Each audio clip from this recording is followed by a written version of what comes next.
ડભોઈ તાલુકામાં સરકારી કામોને લઈને કોન્ટ્રાક્ટરો વચ્ચે ચાલી રહેલા ગજગ્રહાને કારણે હવે મામલો વધુ ગંભીર બન્યો છે। કોન્ટ્રાક્ટર અંજેશ પટેલે ગંભીર આક્ષેપ કરતા કહ્યું કે પોતાના પર થયેલા હુમલામાં જિલ્લા પંચાયતના ઉપપ્રમુખ અશ્વિન પટેલની સીધી સંડોવણી છે। અંજેશ પટેલે મીડિયા સમક્ષ કહ્યું કે ઉપપ્રમુખ અશ્વિન પટેલે મારું કામ દૂર કરવાનું ષડયંત્ર રચ્યું છે। હુમલો કરાવ્યા પહેલા તેમણે મારા ભાઈને ફોન કરીને ધમકી આપી હતી, તારા ભાઈને સાચવવો, હાથ તો તૂટેલો છે, હવે પગ તોડીશ। ઘટનાથી 2 દિવસ અગાઉ આ ધમકીભર્યો ફોન આવ્યો હોવાનું અંજેશ પટેલનો દાવો છે। ડભોઈ તાલુકામાં સરકારી કામોને લઈને કોન્ટ્રાક્ટરો વચ્ચે કામ એકબીજાના હાથમાંથી ખેંચી લેવાની સ્પર્ધા ચાલી રહી હતી। સરકારી ટેન્ડરો અને કામના વિતરણને લઈને ઘર્ષણ સર્જાયું છે, તેના પગલે આ પ્રકારની હિંસક ઘટના સર્જાઈ હોવાનું મનાઈ રહ્યું છે। હાલમાં આ મુદ્દે ડભોઈ પોલીસ સ્ટેશનમાં અરજી આપવામાં આવી છે અને સમગ્ર મામલે તપાસ હાથ ધરવામાં આવી રહી છે। અત્યાર સુધી ઉપપ્રમુખ તરફથી કોઈ પણ અધિકૃત પ્રતિસાદ મળ્યો નથી। જોકે ઘટનાને લઈને રાજકીય માહોલ ગરમાયો છે અને કોન્ટ્રાક્ટર વર્તુળમાં પણ ચકાસણીનો માહોલ છે।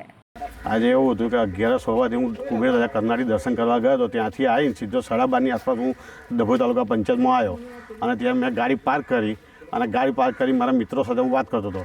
ત્યાં ડભોઈ તાલુકા પંચાયતના પ્રમુખ રાજન તડવીએ એના સાગરીતોને 4-5 સાગરીતોને લઈને આવ્યો હતો અને જેવો હું ઉતરીને વાત કરતો હતો એમાં મને ઘેરો ગાળી દીધો અને મને મારવાનું ચાલુ કર્યું। રાજન તડવીએ મને મારવાનું ચાલુ કર્યું। પછી શું થયું? શું થયું? એટલે આખી ઘટના એવી હતી કે 19 તારીખે સાંજે મારા ભાઈ વિરલ પર જિલ્લા પંચાયતના ઉપપ્રમુખ અશ્વિન વકીલનો ફોન આવ્યો હતો કે તારા ભાઈને કહી દીજે કે એક તારો એનો હાથ તૂટલો છે તો હું એના હાથ પગ હું તોડાઈ નાખાઈશ અને એના અનુસંધાનમાં 2 દિવસમાં હુમલો મારી પર થયો હોય છે।